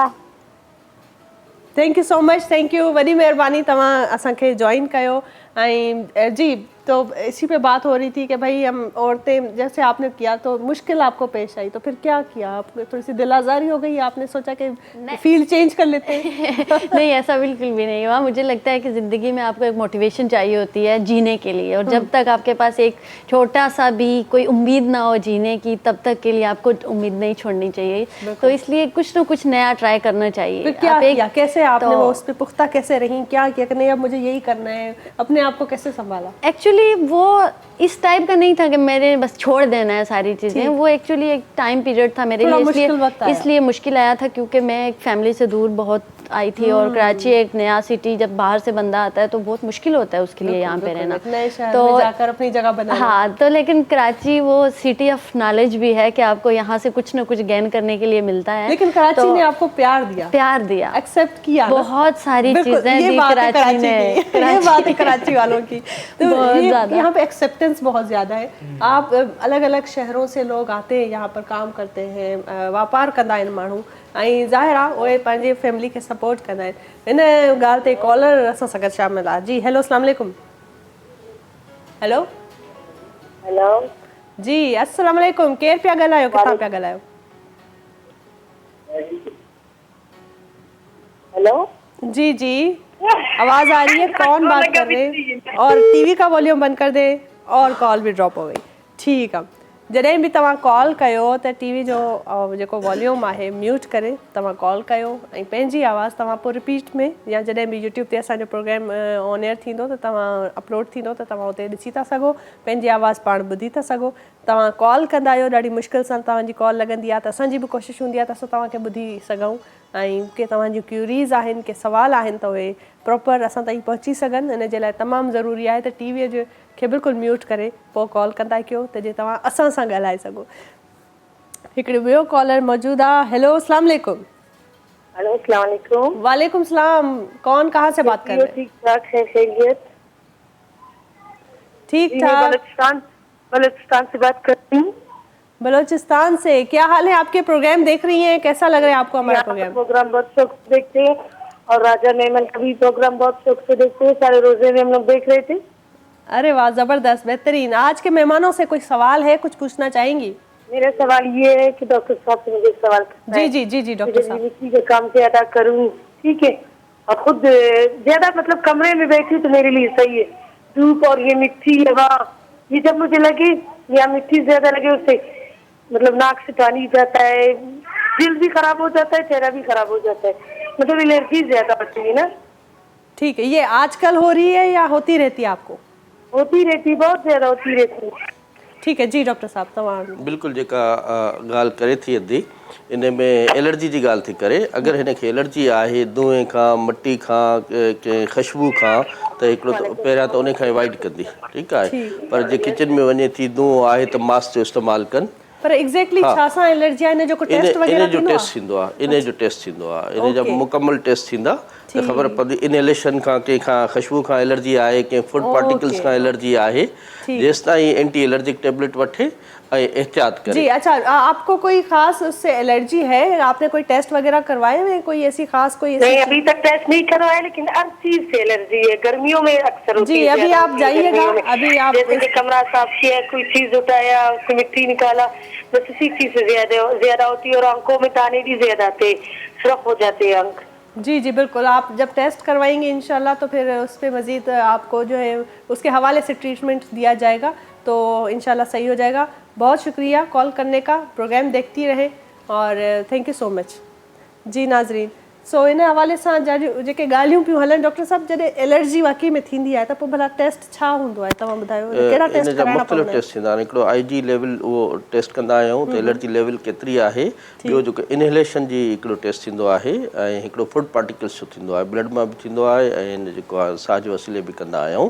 त पोइ उन में रिज़ल्ट तहत जे कहिड़ी कहिड़ी खाइण जी शयुनि खां एलर्जी आहे, कहिड़ी परफ्यूम या कहिड़ी स्मेल खां एलर्जी आहे, त अॻ में त ॿुधाईंदा उन्हनि खां अवॉइड कयो, ठीकु आहे। ॿियो एंटी एलर्जिक टेबलेट्स ईंदा आहिनि त उहे इस्तेमालु कया वेंदा आहिनि। उहे कजनि ख़ासि करे हिन बरसाति जे मौसम में या ॿाहिरि जे मौसम में घर में वण हुजनि, के पौधा हुजनि या जानवर पखी हुजनि, उन्हनि खां बि एलर्जी थी वेंदी आहे। जी बेहतरीन, ज़बरदस्त ऐं ॾाढी सुठी जेको आहे ॻाल्हि ॿोल रही। डॉक्टर साहब थोराइता आहियूं तव्हांजा, थैंक यू कुर्ब तव्हांजा त तव्हां आया, ऐं तव्हांजे लाइ बि थैंक यू सो मच।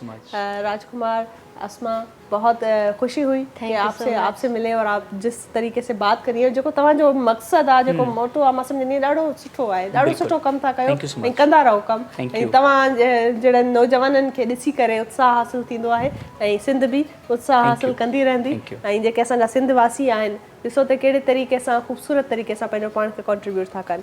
इहो असल फेस जेको आहे न सिंध जो इहो आहे। असल में जेको असां चऊं था न त असांजी सिंध सुजाग सिंध आहे, त इन करे आहे छो त अहिड़ा माण्हू असां वटि मौजूदु आहिनि। नाज़रीन, बहितरीन प्रोग्राम हुयो ऐं हिन प्रोग्राम में असां ॾाढियूं सुठियूं ॻाल्हियूं कयूंसीं, बहितरीन कचहरी कईसीं। सुभाणे वरी ॿियनि महिमाननि सां मुलाक़ात कंदासीं, उन्हनि सां बि सुठी कचहरी कंदासीं। हर रोज़ु जेका हिकिड़ी नई मोटिवेशन असांखे मिलंदी आहे, उहा तव्हां जे थ्रू मिलंदी आहे, जेके तव्हां कॉल कंदा आहियो। अॼु बि जेके कॉलर्स हुया, बहितरीन कॉलर्स हुया, ऐं प्रोग्राम ॾिसो, अपडेट कयो, ऐं इन ते प्रोग्राम खे जेको आहे ज़रूरु पंहिंजा व्यूज़ ॾियो, तमामु ज़रूरी आहे। ऐं हीअ जेको ख़ूबसूरत प्रोग्राम आहे सो तावन हुयो GFS बिल्डर्स एंड डेवलपर्स जो। GFS बिल्डर्स एंड डेवलपर्स आसान महीननि जी किस्तुनि ते प्लॉट्स ॾियनि था, ऐं 35 लखनि जो प्लॉट सिर्फ़ु 26 लखनि में तव्हांखे ऑफर था कनि। सो अगरि कंहिंखे प्लॉट वठिणो आहे, सेटल थियणो आहे, घर वठिणो आहे, त GFS बिल्डर्स एंड डेवलपर्स खे ज़रूरु कॉन्टेक्ट कंदा। कॉन्टेक्ट डिटेल्स स्क्रीन ते तव्हांखे नज़र ईंदी हूंदी। हुन सां गॾु असांखे जे प्रोग्राम खे जंहिं ताउन कयो, से ख़ूबसूरत ड्रेस जेको वॉर्ड्रॉप मूंखे पातल आहे, फैशनिस्ट ट्रेंड मेकर्स जो वॉर्ड्रॉप आहे, ॾाढो सुठो वॉर्ड्रॉप आहे। ऐं इन जी जेका ख़ासियत आहे उहा इहा आहे त स्टाइलिश, एलिगेंट ऐं सिंपल, ऐं ॾाढो सुठो फैब्रिक यूज़ कयो अथनि। सो इन्हनि जो बि कॉन्टेक्ट डिटेल स्क्रीन ते नज़र ईंदा हूंदा। तव्हां चाहियो त तव्हां इन्हनि जूं जेके कलेक्शन्स आहिनि उन्हनि खां ॾिसी था सघो, गो थ्रू करे था सघो, ऐं पोइ अगरि तव्हांखे को ऑर्डर करिणो आहे त तव्हां कॉन्टेक्ट करे था सघो। बहितरीन प्रोग्राम हुयो। नाज़रीन, वक़्तु हाणे प्रोग्राम जो पूरो आहे, प्रोग्राम पुॼाणी ते पुॻो आहे, ऐं हींअर वक़्तु थियो आहे त तव्हां खां इजाज़त वठूं, ऐं पंहिंजो खोड़ सारो ख़्यालु रखिजो। वेंदे वेंदे बादल राई जो सॉन्ग आहे, कलाम आहे, जेको ॿुधंदासीं। गीत ॿुधंदासीं, ख़ूबसूरत शाइरी हूंदी, ख़ूबसूरत कंपोज़िशन हूंदी जीअं हर दफ़े हूंदी आहे। पर ॾाढी सुठी हिकिड़ी ॻाल्हि जेका मां सम्झां थी त पंहिंजे पाण खे माण्हू जीअं ग्रो करे थो त उन जे लाइ ॾाढी ज़रूरी इहा शइ आहे त तव्हां में एतमाद हुजे।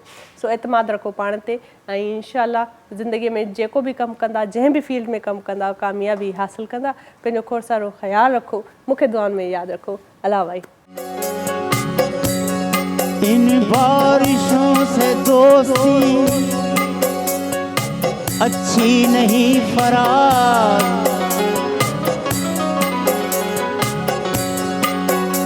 इन बारिशों से दोस्ती अच्छी नहीं फरार। कच्चा तेरा मकान है कुछ तो ख्याल करे,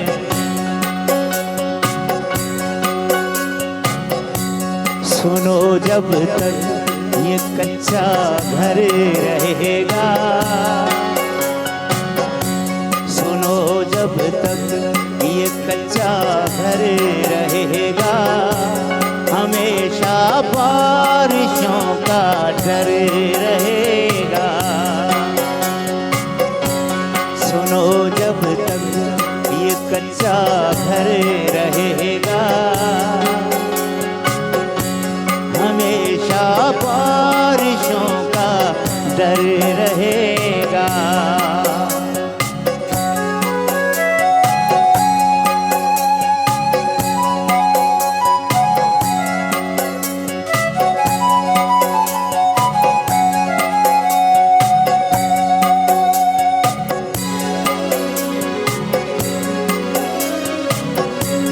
जमींदारों के घर आबाद होंगे, जमींदारों के घर आबाद होंगे, मगर कर्जा किसानों पर रहेगा, मगर कर्जा किसानों पर रहेगा, हमेशा बारिशों का डर रहेगा।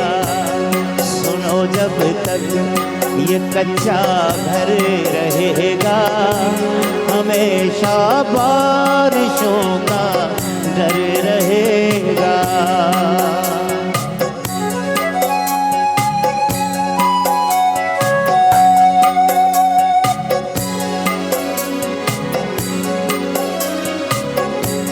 सफेदी मुफलसी की मांग में है, सफेदी मुफलसी की मांग में है, छुपा चादर में कब तक सर रहेगा, छुपा चादर में कब तक सर रहेगा, हमेशा बारिशों का डर रहेगा। सुनो जब तक ये कच्चा घर रहेगा, हमेशा बारिशों का डर रहेगा।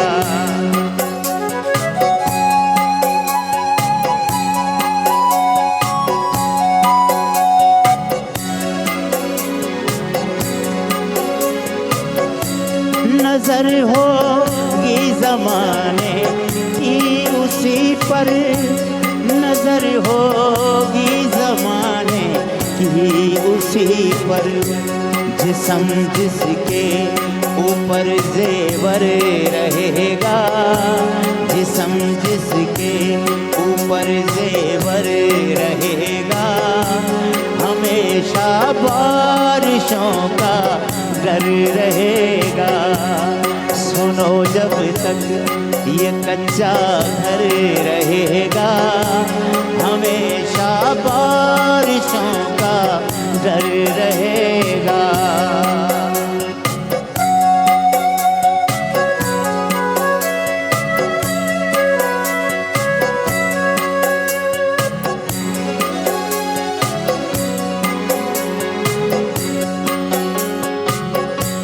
उठाकर सामने रख दो समंदर, उठाकर सामने रख दो समंदर, उठाकर सामने रख दो समंदर, मगर प्यासे का प्यासा थर रहेगा, मगर प्यासे का प्यासा थर रहेगा। हमेशा बारिशों का डर रहेगा। सुनो जब तक ये कच्चा घर रहेगा, हमेशा बारिशों का डर रहेगा, हमेशा बारिशों का डर रहेगा। मॉर्निंग शो सलाम सिंध जा तमाम एपिसोड्स ॾिसो हाणे HD क्वालिटीअ में। विज़िट करियो असांजो YouTube channel Sindh TV HD।